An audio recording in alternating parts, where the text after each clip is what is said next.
All right, guys, happy Monday. This will be my last video for a little bit. Wednesday, my fiance and I are gonna be in London for a week.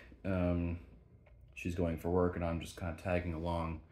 But before we go, I wanna wrap up and kind of recap my experience at the Philly show. Had a pretty average show setting up. It was this past weekend, Friday through Sunday.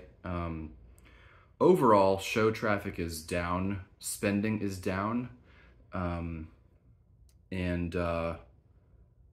there are more shows now, here in 2023 than have really been, maybe really since like the 90s. Sorry if Rookie's meowing in the background. He wants some attention. So, the equation here is fewer people are coming to shows, they're spending less money because the market is maybe a little softer and people don't have as much expendable income, and dealers who are resistant in lowering prices are going to find that people are more resistant in spending money. So, people are not going to be overspending for cards anymore. Higher grade is for a lot of people not moving as much, and I think lower end raw is moving easier. I would say the show for me was probably average selling. I think I did extremely well buying, and that's what I'm gonna recap today. But the guy who I was set up with, he has been doing a lot of Philly shows. He lives very close to the Oaks Convention Center. He said this was his worst Philly show in 6 years, just to kind of give an idea about where shows are right now. It's also expensive to get into shows. To get into Philly show, either Saturday or Sunday was $15, and it's no longer cheap to attend big shows. I remember going to the White Plains show in the 2010s decade, and it was $8 to get in, and now it's doubled that, in probably about less than or about 10 years. So just to give you kind of an idea about what the show climate is like right now. But that's 3 minutes of me kind of going on about that. I want to show the pickups that I made. This was the first lot that I bought. A lot of this was, from other dealers in the room. Some stuff walked up, and I'll kind of identify that as we go. But this was a lot. I've got two other cards here that I'll show in a little bit, but a Gwyn and a Bruce Sutter rookie, a really sharp 72 Topps Jerry West, 89 score Barry Sanders, which is always a popular card, and then three pretty nice Mattingly Topps. And then the dealer, he hadn't been there maybe in a long time or maybe even ever, but he had some really cool stuff. Picked up this Frank Chance Colgan's chips. It's my first time owning cards from this set, and also a Joe Tinker. So really cool cards. I hate the way that PSA holdered these, because you can see like this. I don't know how they could be like ever okay with that kind of quality. It's just shitty. So when stuff moves around in a holder, it really drives me kind of crazy. Now he's zooming in. One of the dealers I was setting up with, he does like some 50-cent like bargain boxes, and in a collection that he picked up recently, he got some like older cards. He really always like shows me this kind of stuff. Santa short print, 77 bench, some checklists, 76 Staubach, and a low grade Fergie Jenkins rookie. What was next? Whoa, he's going fucking crazy. That was pretty much Monday. On Friday. Saturday morning, I went and grabbed this lot from another dealer. These were $1 each. And I got a kind of a lot deal on the rest. That's a very centered 73 Ryan. This card you never ever find centered, and although it's VGX, it's in nice, you know, it's hard to find centered like this is what I'm trying to say. A second one that's a little sharper, not a bad Dave Parker rookie, a centered Puckett, and a centered Wade Boggs. So, you know, picking up things where I see some value. This was a pretty cool card. This is Harry Patty. He is one of the few T206 subjects that is a horizontal pose. And he's a really popular common for that reason. You can also see, like, this card is really beautiful looking. So I always look for, you know, a handful of T206 subjects that I know are popular. This is a Piedmont 150. So just an overall great looking card. So that was Saturday. Sunday started the day. Slept through my alarm at 6:30 in the morning. Got up actually at like 7:10, got to the show 8:30-ish, but that was enough time for me to go to the dealer that I really wanted to go to. So I had this is the raw stuff that I bought from this dealer. So Mike Epstein short print, Brewers team card. This is a short print too. 59 Topps Harmon Killer Brew, high number. This is a very sneaky card, guys. This is Vita Blue's first solo card and the card from the year he won his MVP award. Check out what this card sells for. 76 Ryan, Cepeda. These two are short prints in the 62 post set. Norm Seaburn, and Joe Amalfitano. High number, second year Hal McRae. George Scott, high number. And a Chuck Klein 39 play ball. And then these three are extremely cool. So these are all, again, my fascination with this set is probably never going to be over or substantiated. That's not the right word. I don't know, whatever. You get the idea.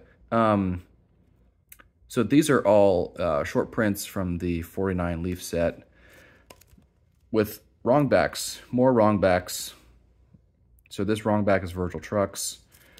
Front is Floyd Baker. This front, Henry Majeski. Back, whatever. I actually have the correct version of that card. He's on those index cards. This is the really cool one. I did not realize this until I was kind of looking at this when I got back to my table. Front is George Kurowski, another subject that I have on the index cards. Here's the back, Eddie Stevens. But this is the interesting part of the card here. Number 8 in the set is Satchel Paige. And so I have 1/2 of 1/8 of Satchel Paige card. My friend Tony made that joke, and I laughed out loud when I heard that. But how cool is that? You can actually line it up, you know, number 8. This is kind of how the left margin is. I looked at, you know, copies on eBay and internet and stuff like that. So, so I asked the dealer kind of like where these came from, because, you know, this is also the same dealer I got the George Kell wrong back from. I don't know if I actually made a video about that. Now I can't remember. But he said that the gentleman he bought them from had a large Leaf collection, and there were some wrong backs in there.